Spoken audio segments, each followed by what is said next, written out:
Hey, it's Bill here, just giving my thoughts on the World Darts Championship final and the Premier League picks so far. Only 9 out of 10. I'll give you my thoughts.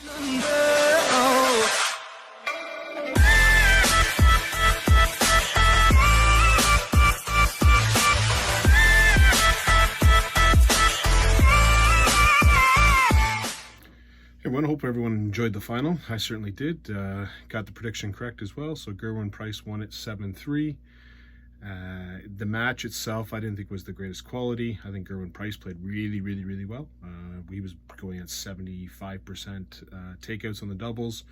I don't think Gary really found his stride anywhere in that match. Although at the end, I'll tell you, Gerwyn Price was nervous as I've ever seen anyone throwing doubles. It was like he took my hand and started throwing at some of those doubles. They weren't just missing; they were missing by a ton.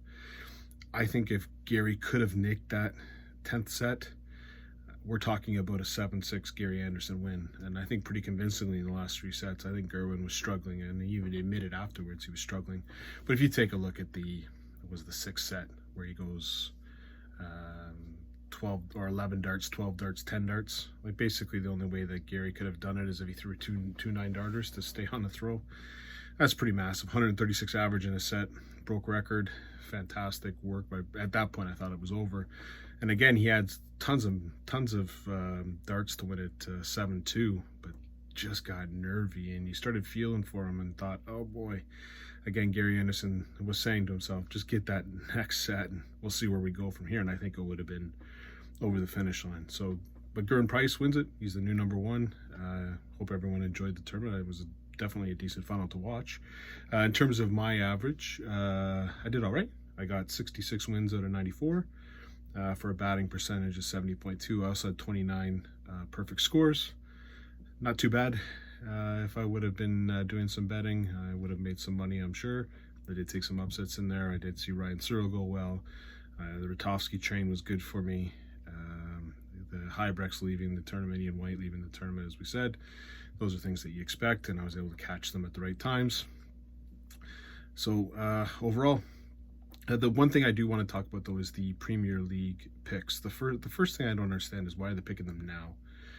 With lockdown, the Premier League's not going to be happening in March. It's probably not going to happen to maybe even June, July. So what's the rush to put out picks? And then when you put out the picks, you only put out 9 and not 10. And I just go to myself, what's the point? We're going to sit around and talk about Premier League picks for the next 6 or 7 months. I know you normally name them after the World Darts Championship because you want to get the media coverage going for the beginning of or middle of March. What's the point? There's going to be no picks, so why name them right now? There's no rush. And I think there's a couple reasons why they shouldn't have named them, but let me go through the picks first. Michael van Gerwen, Peter Wright, Gerwyn Price, Rob Cross are the top 4 in the world, so they automatically get a pick in. Gary Anderson, Glenn Durrett, Nathan Aspinall, Dimitri Vandenberg, and Jose de Souza round out the 9 with a 10th player to be confirmed, I guess, following the Masters. So what they're saying is whoever wins the Masters is going to go through, but all the players I just named are going to be in the Masters, and one of them is probably going to win the Masters. So it's like, who played the best in the Masters? I don't know. For me, you delay it till after the UK Open, and a couple reasons why. There's 2 players there that I don't think should be on there, and those 2 players are Nathan Aspinall and Rob Cross. I don't think they're good enough to be in the Premier League. Certainly a Rob Cross versus anyone match.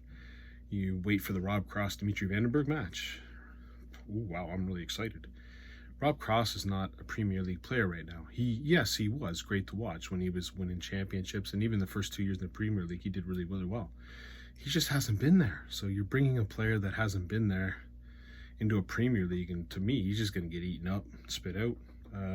If you wait till after the UK Open, which I think is the more appropriate way of doing, because I don't think the Masters or the Premier League starts until after the UK Open. Nathan Aspinall loses 100,000 off his rating, or around that 100,000, and I believe Rob Cross loses 50 to 65k. And if they take that off the ratings right now, first of all, Rob Cross is not in the top 5 or top 4, so you don't have to automatically pick him. And both of them have a possibility going down to 8 and 9. So if you take a look at it that way, to me, if I were to pick, and I'll even fill out the pick that they haven't filled in yet, what I would take is certainly Peter Wright, Michael van Gerwen, and Gerwin Price, they're going to be there. Gary Anderson's going to be there no matter what. I think Glenn Durant, the only reason he's there is because he's got to defend his championship. I don't think he should be there, but I can't see a way of kicking him out. You got to be able to defend your championship, so you got to bring Glenn Durant. To me, Dimitri Vandenberg should be there, won the World Match Play. Jose De Souza won the Grand Slam. New faces, new blood. Dimitri plays really, really well on TV. We'll see how Jose does with the crowd, but again, it brings in some new blood, some different areas. I know Kim Huybrechts had been there before, but Belgium, and you've got Portugal, and basically Spain as well with Jose De Souza, so that's net new to the Premier League, so that adds a little bit of excitement. But in the other, what I would have done right away, if I'm picking right now, is I replace, I would have done it after the UK Open, because my consideration is Rob Crossman being the top 4. And once they've done that, I would take Chizzy and Michael Smith. They hit 180s, they're the draw. Michael Smith with a 9-darter. I don't see how you keep both of those players out. And then for the last pick, for me, let's add a little bit of entertainment, let's add a little bit of color, and I would take Dirk van Duijvenbode in as well. Some people will say, well, James Wade is up there. Yeah, James Wade is up there, but he's got the personality of an ant. He's the only person who can make a 9-darter look like paint is drying. He talks about feathers and flooding feathers. Buddy, to be in the Premier League, it's about entertainment, and James Wade doesn't get entertainment. He doesn't understand it, so he'll sit and he'll piss in his moan about how no one considers him for the Premier League because you're dull. You're a good dart player with nothing. You have no intangible that you bring to the table. None. I just throw darts. Yeah, well, there's a reason why people like Peter Wright. There's a reason why people like Gerwin Price. There's people who are like Michael van Gerwen. They can throw darts too. But instead of just going up there and doing whatever, they go up there and they actually have fun and to entertain the crowd. They understand that the crowd is part of the game. James Wade just doesn't get that. So I don't think you include James Wade. The only way you possibly could include James Wade, the way they've set it up now, and again, which I think is wrong, they should have done it after the UK Open, but if James Wade wins the Masters, I guess he gets in. If he's going to get in, then you don't take out, I guess you could take out Dirk, unfortunately, but I'd love to see if you think about what he's got a whole bunch of quarterfinals in his bag this year. He's played better than most players. I'd suggest he's played better than Michael Smith and even Chizzy and all the, well, maybe not Chizzy, but in the majors. Certainly been better than Rob Cross and Nathan Aspinall in the majors. That's for damn sure. So that's sort of the way I like those picks. Again, really, I think it's a mistake to name it so early. What's the point?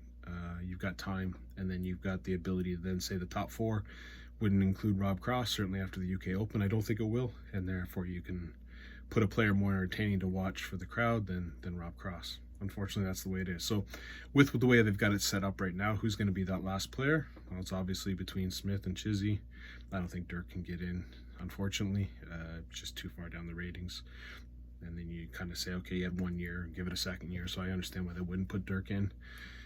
To me, Michael Smith is the person who would get the call over Chizzy. Chizzy's been there before. I guess he's gone to a final. So's Michael. So they're very similar players, 180s. I think Michael Smith is just a little bit smoother to watch than Chizzy. It's like trying to flip a quarter on those two, and maybe it goes down to the Masters and who performs better at the Masters. I think if we take a look at it now, Michael Smith has, if I'm not mistaken, would have Gary Anderson to play in the first round, and Dave Chisnall, I believe, has it might be, it's not Ian White, it's maybe Daryl Gurney that he's got to play. So we'll see how they line up. I'll check those stats. I'm just guessing at that right now without it in front of me. But who's going to go further in the tournament? I guess that's how they'll determine it. Again, having Rob Cross there and Aspinall, I think, is the wrong decision, but that's just my opinion. Anyways, this will be my last video for the World Darts Championship. I hope everyone enjoyed it. I'm about to go enjoy the Canadian Junior or Russia game in the Junior Hockey Championships. Hopefully Canada wins, and I'll have a big smile on my face and get ready for the final. Also, what I'm going to be doing, I believe, is, as you can tell, I'm a big Toronto Maple Leaf fan. I think I might give my thoughts after the games or previews before the season about what I think the Leafs will do. Very opinionated on it. Anyone who knows me knows that I've certainly got opinions. I also have some friends that have opinions, and hopefully to include them in this. We'll get the CAO to see if I can have 2 or 3 people on at the same time. But hope everyone enjoyed it. Again, talk to you later.